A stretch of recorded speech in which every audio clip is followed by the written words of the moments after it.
Bonjour les amis, merci d'être à nouveau là pour écouter mes petites analyses de les lunaisons. Voilà, donc là je vais parler de la pleine lune en Capricorne du 22 juin prochain qui aura lieu à 3 heures du matin heure de Paris, puisque je suis en France métropolitaine, donc j'ai plutôt tendance à monter mes thèmes à Paris. Voilà, donc je vous remercie de vous intéresser à l'astrologie et surtout de vous intéresser à ce que j'ai à dire sur ces astres. Alors, là, je vous montre ma tronche, parce que j'ai la flemme. Je suis pris de flémite aiguë en ce moment. Donc, j'ai la flemme de faire ça sur l'ordinateur. Voilà, ça sera normalement une vidéo qui sera pas très longue, parce que je suis également en panne d'inspiration, en bon carré Saturne-Neptune que je me tape en ce moment. Voilà, l'inspiration est un peu bloquée. Tout ce qui relève un petit peu des énergies du subtil est un peu bloqué. Et je crois que je ne suis pas la seule dans ce cas-là, puisque pas mal de personnes me disent « Oh, tu sais, Cécile, en ce moment, au point de vue intuition, guidance, tout ça, c'est un peu fastidieux. » Bah, en même temps, on se tape Saturne en poisson, donc tout ce qui est un peu... voilà, c'est un petit peu... hein un petit peu plombé. Mais voilà. Ceux qui sont nés à les 78, 79, 80 pouvaient être en petit carré Saturne-Neptune, surtout les 79-80. Donc qui dit carré Saturne-Neptune dit un petit peu frein. Hein, frein dans la créativité, frein dans l'inspiration, frein dans tout ce qui est énergétique, quoi, en gros. Voilà. Bon, ça rajoute du Saturne en poisson sur du Saturne en poisson, au final. Alors, les signes impactés par cette pleine lune en Capricorne, qui aura lieu d'ailleurs le lendemain du solstice d'été, ça ne vous aura pas échappé.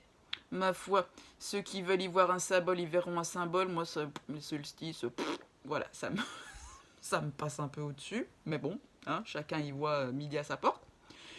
Et surtout, il y aura une deuxième pleine lune en Capricorne en fin du mois de juillet. C'est extraordinaire. Enfin bon, on va déjà parler de celle-là, ça ira bien. Donc les signes impactés par cette pleine lune en Capricorne seront les premiers décans. Bah oui, parce que la pleine lune aura lieu sur le premier degré du signe. Donc voilà, on va dire les premiers décans. Voilà, les premiers décans des signes cardinaux. Donc si tu as un de tes trois fondamentaux dans un des signes cardinaux, disons que tu pourrais être un peu plus remué par ces énergies. Peut-être que tu ressentiras cette lunaison plus fortement que les autres. Voilà, donc Capricorne, Cancer, Bélier, Balance. Voilà les signes cardinaux. Pourquoi ? Pas parce que ce sont les signes qui débutent les saisons. Voilà. Les signes favorisés, disons épargnés, seront... Alors pareil, hein, si tu as un des trois fondamentaux ou tes trois fondamentaux, donc déjà, Poisson, Vierge. Quoique, en ce moment, les poissons, ils trinquent un peu, et les vierges aussi, avec l'élite dedans. Bon. Mais en tout cas, les scorpions et les taureaux, ça c'est sûr. Voilà. Ouais, l'axe poisson-vierge est un petit peu malmené, je trouve, personnellement, en ce moment. Voilà. Donc, la petite généralité sur une pleine lune en Capricorne, bon, pour moi, une pleine lune en Capricorne, enfin une pleine lune, c'est toujours un moment pour dire au revoir à certaines choses. Voilà, est-ce qu'on amorce une phase? Enfin bon, bref, voilà. On met fin à quelque chose, ok? Donc voilà, on dit ciao à certaines choses pour retrouver un certain équilibre entre deux pôles. Hein, c'est ça, puisqu'on a le soleil dans un signe et puis la lune dans l'autre. Donc on travaille sur deux pôles qui sont normalement opposés. Le Cancer et le Capricorne sont deux signes opposés, mais qui peuvent être tout à fait complémentaires, au final. Alors, avec une pleine lune en Capricorne, on va essayer de dire au revoir au mauvais côté du Capricorne, voilà. Donc, on va parler des excès du Capricorne. Donc, ça peut être, par exemple, d'abandonner un côté matérialiste, une soif de pouvoir, voilà, ou le côté bourreau de travail, par exemple, pour mettre justement plus d'âme, de cœur, de sensibilité et surtout trouver un véritable sens à sa vie, ne pas être juste dans la réussite sociale, le statut, tout ça. D'accord ? Ensuite, le Capricorne, dans ses travers, il a plutôt tendance à supprimer ses émotions, à être froid. Hein, les lunes en Capricorne, généralement, c'est des personnes qui sont assez blindées au niveau émotionnel. Voilà, ils ont une bonne carapace, ils ne montrent pas grand-chose. Et ce sont des personnes qui peuvent être coupées de leurs émotions, parce qu'ils ont appris très tôt à être... ils ont appris très tôt qu'ils ne pouvaient pas trop se permettre d'être trop sensibles, quoi. Voilà. Donc ce sont des personnes qui sont dures, qui peuvent être considérées comme dures émotionnellement. Voilà, coupées de leur vulnérabilité. Généralement, ils planquent leur vulnérabilité, ils ne veulent pas entendre parler de leur vulnérabilité. Voilà, donc on va pouvoir travailler ce côté-là si on en souffre, pour justement s'ouvrir à nos insécurités, à nous reconnecter à notre émotionnel, à devenir un peu plus une maman pour nous-mêmes. Voilà. Et enfin, une pleine lune en Capricorne, ça peut nous inciter à lâcher le contrôle. Le Capricorne, c'est le signe du boss, du chef d'entreprise, du Premier ministre. Voilà. Donc, voilà, le côté dirigeant, contrôlant, autoritaire, tout ça. Donc, on va pouvoir essayer de lâcher ça pour justement développer plus d'empathie, d'acceptation de ce qui est, et de laisser faire la vie, en gros. Voilà, de ne pas pouvoir tout contrôler.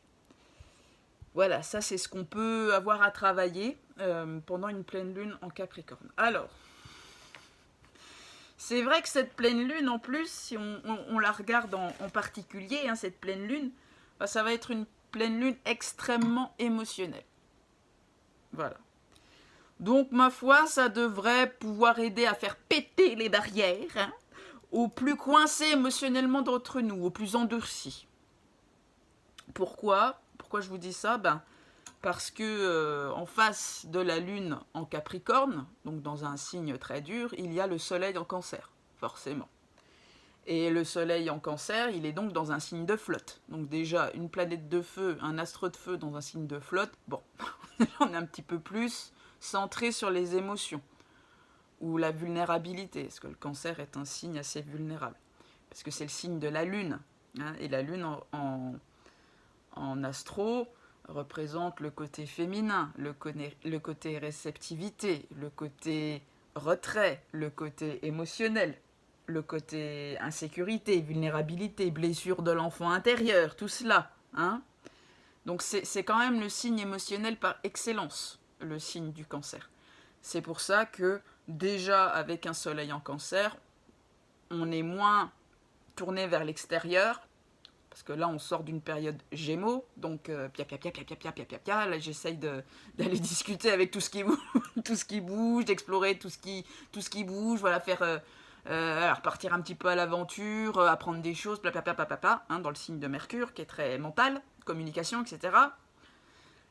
Et là on arrive dans le signe de la flotte, donc la lune, le Cancer, donc forcément ça se calme. On revient un peu plus vers notre intériorité. Donc on est déjà moins sociable. Donc le Cancer est le signe de l'introspection, c'est le signe du crabe. Donc on va aller creuser sous la carapace, on va aller regarder un petit peu ce qui se passe sous la carapace. Puis on aime bien être dans notre carapace, notre cocon, notre chez nous, notre protection, notre cocon protecteur, quoi. À la rigueur, parce que le Cancer, c'est très famille, alors famille de cœur ou famille de sang, bien sûr, il n'y a que la tribu qui passera, la porte du domaine, et c'est tout. Voilà. Donc, moins de contacts à l'extérieur, mais des contacts authentiques et vrais. Voilà, ceux qu'on considère de notre famille. Alors, en plus de ça, notre soleil il est conjoint à Vénus. Vénus en Cancer, du coup. Bon, Vénus, la planète du féminin, du féminin plus apparence physique, plus caractère véritablement féminin. Dans le signe de l'énergie féminine. Donc, même les plus durs d'entre nous pourront voir ressortir leur côté princesse en détresse, pendant cette pleine lune. Alors, voilà, Vénus, ça représente ce dont on a besoin pour se sentir bien. Donc, avec une Vénus en Cancer, on pourra voir accroître notre besoin de protection, notre besoin d'être chouchouté, d'être protégé. Donc, voilà. Déjà les... Bon, c'est vrai que je vais m'adresser plus aux fifilles, aux fifilles qui cherchent le prince charmant. Voilà, vous pourrez voir ressortir votre côté véritablement princesse en détresse qui cherche son prince pour la délivrer de son donjon. Voilà. Bon, bah, faudra faire attention à ça, parce que forcément, le signe du cancer, ça nous demande quand même de faire gaffe à tout ce qui est dépendance affective. Hein, blessure d'abandon, surtout avec cette conjonction Soleil-Vénus, il y a beaucoup de personnes qui seront tentées d'aller chercher chez l'autre des solutions à son mal-être personnel. Voilà. Ou il y en a d'autres qui seront tentés de jouer les sauveurs, les mamans, pour l'être aimé. Alors si c'est pas l'être aimé, c'est peut-être pour des amis proches ou des personnes très proches. Hein, on va jouer les mamans poules. Ceux qui sont très marqués par le cancer sont généralement assez protecteurs, voire trop. Parce que trop de cancer, bah, on étouffe dans la carapace. Le travers du cancer, c'est qu'il peut être étouffant, car surprotecteur. Donc voilà, faudra quand même un petit peu travailler ça, trouver justement cet équilibre entre le pôle cancer, qui est bien représenté par 3 planètes personnelles, mine de rien, hein, Soleil, Vénus et Mercure, je vais revenir à Mercure, et équilibrer ça quand même avec une lune en Capricorne. Voilà. Prendre la responsabilité de nos manquements, et ne pas demander à l'autre de nous apporter ce qui nous manque, ou de devoir jouer les sauveurs, les protecteurs et les princes charmants. Hein, voilà. Parce que effectivement, le côté hyper protecteur du cancer, en fait, ça masque une peur de l'abandon. C'est je te montre que je serai toujours là pour que tu ne m'abandonnes pas. Tu vois, je mérite d'être aimé. Tu vois, tu peux compter sur moi. Ah, voilà, regarde. Je vais au-devant de tes besoins. T'as même pas besoin de me dire que t'as froid, je t'apporte une couverture. Enfin voilà, le cancer peut être vraiment trop maternant, hein, justement. Alors, Mercure en cancer maintenant. Ben, Mercure en cancer, ça c'est pareil. Mercure, il sort du signe des Gémeaux, donc son signe, donc ça a été peut-être de l'information à tout va, beaucoup de communication, beaucoup de sorties entre amis, beaucoup de blablabla. Donc du coup, beaucoup de dispersion aussi au niveau du mental. Donc là, Mercure il a besoin de faire une pause, donc il va faire sa petite brasse dans la flotte du cancer, voilà. Et donc on pourrait avoir peut-être être davantage concentré sur le bien-être de notre famille, notre domicile, est-ce qu'on s'y sent bien, est-ce qu'on peut revoir des choses, hein, surtout avec Vénus en cancer, on pourrait vouloir aménager certaines choses au sein de notre domicile pour se sentir davantage apaisé, en paix. Mais aussi avec un Mercure en cancer, on pourrait beaucoup ressasser le passé, parce que le cancer, le signe de la lune, c'est aussi le signe du passé. Et nous avons une lune en Capricorne, qui est aussi, c'est quand même Saturne, hein, c'est quand même le maître du karma, donc du passé, mais on va dire le passé de l'âme. La lune, c'est la petite enfance aussi, donc vous voyez tout ce qui est passé. Donc voilà, on va pouvoir être très concerné par le passé, le bien-être de la famille, on va avoir besoin de solitude aussi. Hein, après, je vous dis, cette frénésie de Mercure en Gémeaux, peut-être besoin davantage de silence. Voilà. Donc on change vraiment d'ambiance, hein, entre Mercure en Gémeaux et Mercure en Cancer. C'est 2 salles, 2 ambiances. Alors c'est vrai qu'un Mercure en Cancer, pour certains en tout cas, pourrait amener sa dose de mélancolie, hein, de tristesse. On pourrait voir ressurgir des choses qu'on pensait avoir réglées par rapport au passé, et en fait une tristesse enfouie ou un chagrin qu'on avait tué qui pourrait ressurgir. Voilà. Donc voilà, ça peut être vraiment une lune assez émotionnelle, d'autant que elle est assez piégeuse. Pour moi, en tout cas, cette lune. Il y a un risque et un piège avec cette pleine lune. C'est de se laisser vraiment guider uniquement par ses émotions, qui risquent d'être assez puissantes ou assez présentes, hein, pendant cette lunaison. Voilà, de prendre des décisions à partir de ses émotions ou à partir de trucs non tangibles, donc les ressentis, les choses comme ça. Parce qu'il va falloir faire attention, les amis, je ne cesse de vous le répéter depuis quelques semaines, mais nous avons un duo de choc Neptune-Lilith en ce moment dans le ciel qui dure depuis quelques semaines, mais qui atteint son paroxysme en ce moment. Donc les énergies et tout ce qui est ressenti émotionnel, ça peut être assez sournois, assez détourné, et ça peut nous emmener sur des chemins qui ne sont pas les bons. C'est une pleine lune qui est extrêmement neptunienne. Pourquoi? Parce qu'elle est en carré à Neptune. Et le carré, c'est l'aspect le plus tendu en astrologie.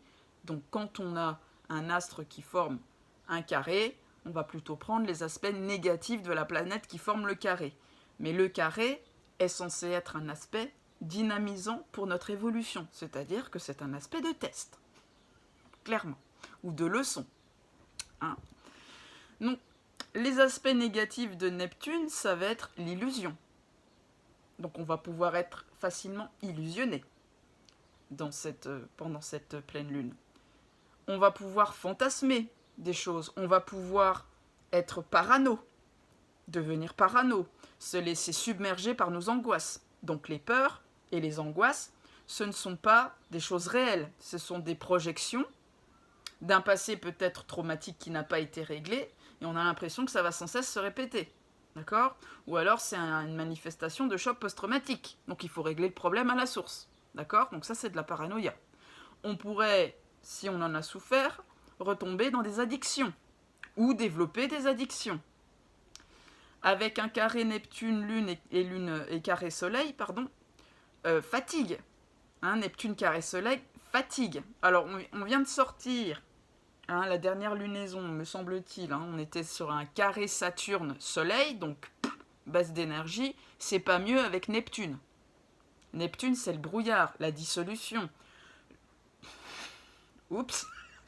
Toute coïncidence avec une actualité française serait totalement involontaire. Oui, bon, bref, on a une énergie qui est un petit peu évaporée. Ouais, vous voyez, qui est pas... Donc voilà, fatigue physique, fatigue du coup émotionnelle, avec un Neptune carré Lune, illusion, mauvais ressenti, entourloupe, perte de repères, brouillard, tout ça c'est Neptune. Donc en gros, si on manque d'ancrage et d'esprit analytique et pratique, il va falloir véritablement bosser ça. Parce que dans cette pleine lune, ça ne va pas s'arranger. Justement, on va encore plus nous mettre le doigt dessus. Voilà. Donc il y en a par contre, un côté positif mine de rien, c'est qu'il y en a qui pourraient découvrir une certaine hypersensibilité ou un don d'empathie. Ou des capacités intuitives ou médiumniques, pour certains. Donc ça, cette énergie neptunienne pourra se manifester de diverses façons, parce que Neptune est en carré à la fois au Soleil, à la Lune, mais aussi à Vénus. Donc voilà, fatigue, peur, angoisse, paranoïa. Vous pourriez idéaliser une nouvelle rencontre. Je pense que les flammes jumelles sont en train de recruter. Donc, bon, vous savez ce que je pense des flammes jumelles à présent. Donc c'est vrai qu'avec un carré Neptune-Vénus, il y en a qui pourraient faire une rencontre qui va lune de miel, etc. Genre, waouh, j'ai jamais vécu ça de ma vie. Mais attention, qui dit carré à Neptune dit des illusions derrière. Et comme on a une belle opposition à Lilith, c'est pour aussi entraîner les gens dans une espèce de spiritualité malsaine. Groutisée, quoi. Donc attention à l'amour idéalisé fantasmé. Donc, des illusions dans la sphère sentimentale. Voilà, donc certains par exemple, qui sont dans un couple et qui avaient du mal à voir la réalité en face, pourraient la voir en face. Pensée négative aussi avec Neptune en carré, qui amènerait des doutes, voilà, enfin vraiment perte de repère, brouillard, quoi, carré à Neptune. On ne sait plus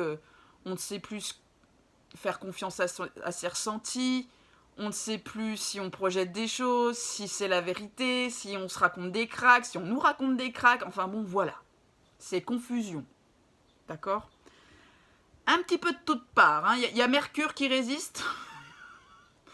D'où au final, quelque part, le côté positif d'avoir une lune en Capricorne qui est donc régie par Saturne, qui se trouve en Poisson, maître de Neptune.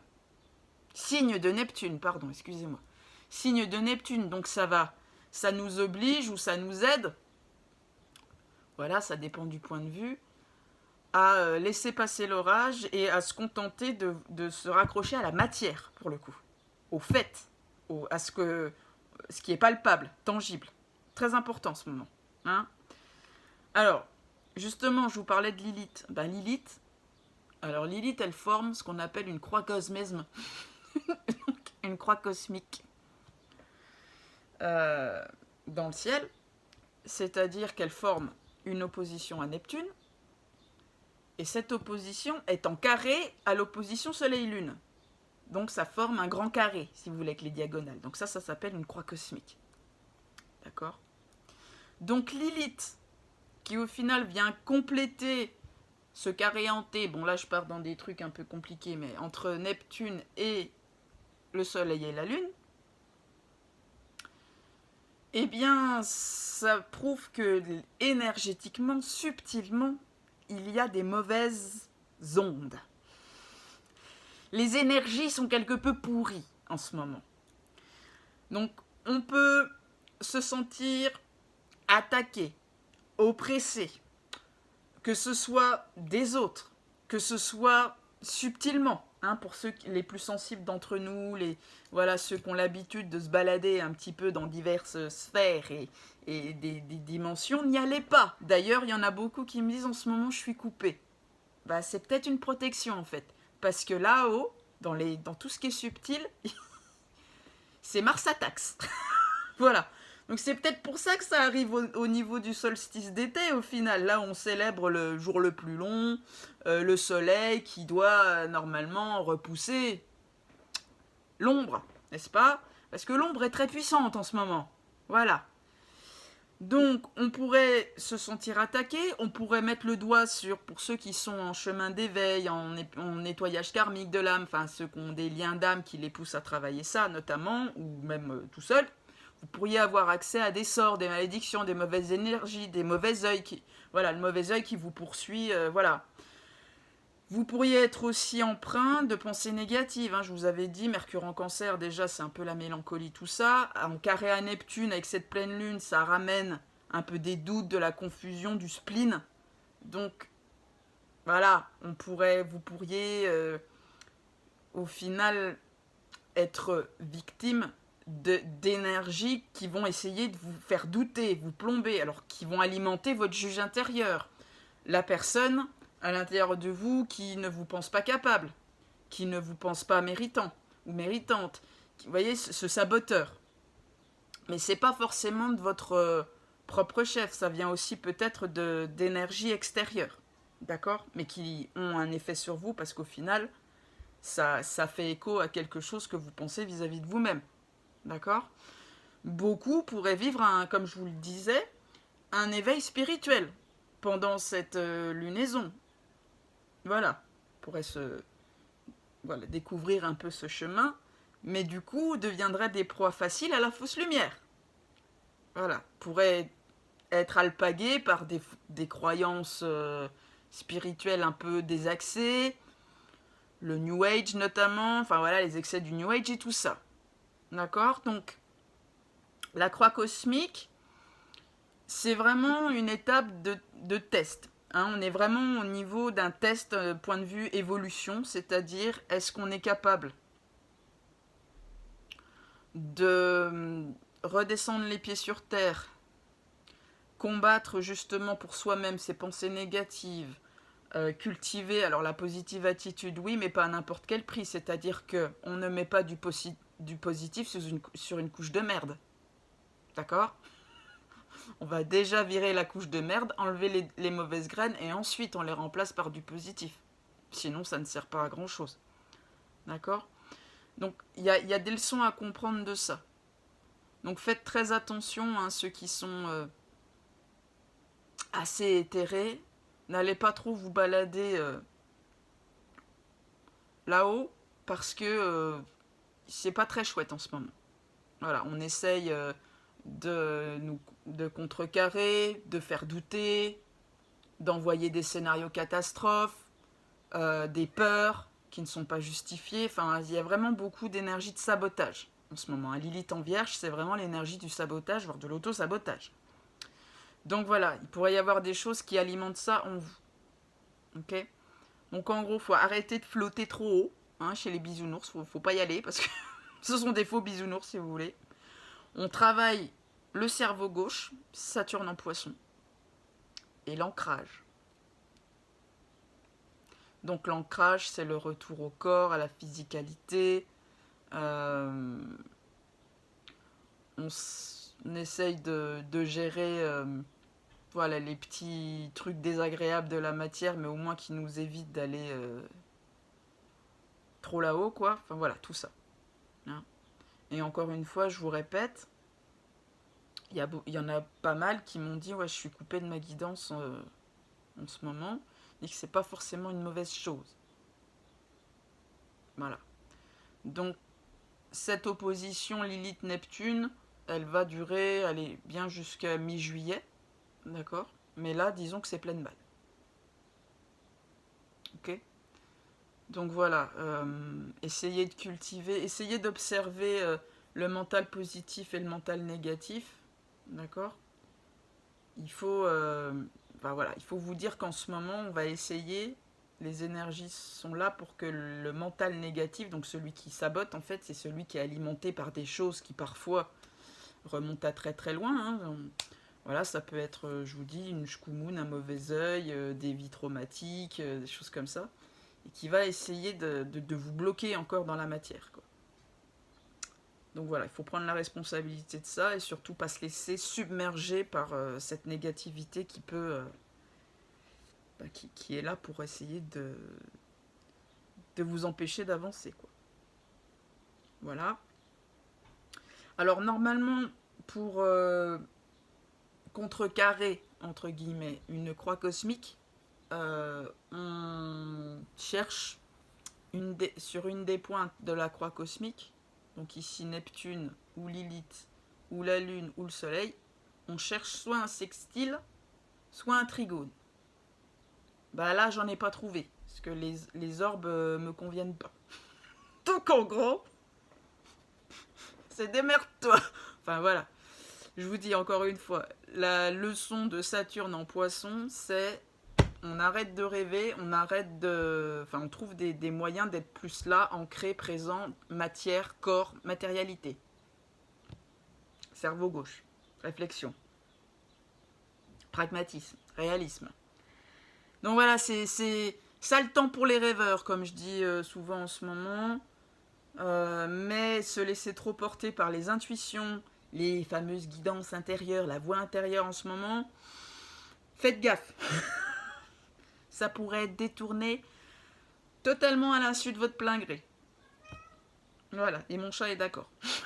Bon, et bien sûr ce les amis, si vous avez aimé cette analyse, n'hésitez pas à liker, à partager, voire à vous abonner si vous n'êtes pas abonné. Et bien sûr, si vous pensez que je peux vous aider par ce que je propose, n'hésitez pas à aller visiter mon site dont l'adresse se trouve en dessous de cette vidéo dans la barre de description. Voilà, je vous embrasse très fort. Prenez bien soin de vous. Ils ne nous auront pas. Vous voyez, moi, je vous dis, hein, je me nettoie le cerveau avec du tabac râpé pour combattre la négativité, parce que je sais qu'au final, ça vient pas vraiment de moi. Mais comme je traîne du lourd, voilà, j'ai ma petite idée. On essaye de faire comme on peut, et à chacun à sa manière, et du mieux qu'on peut. Voilà, et c'est le principal. Allez, je vous embrasse. Prenez bien soin de vous, et à très bientôt. Bisous.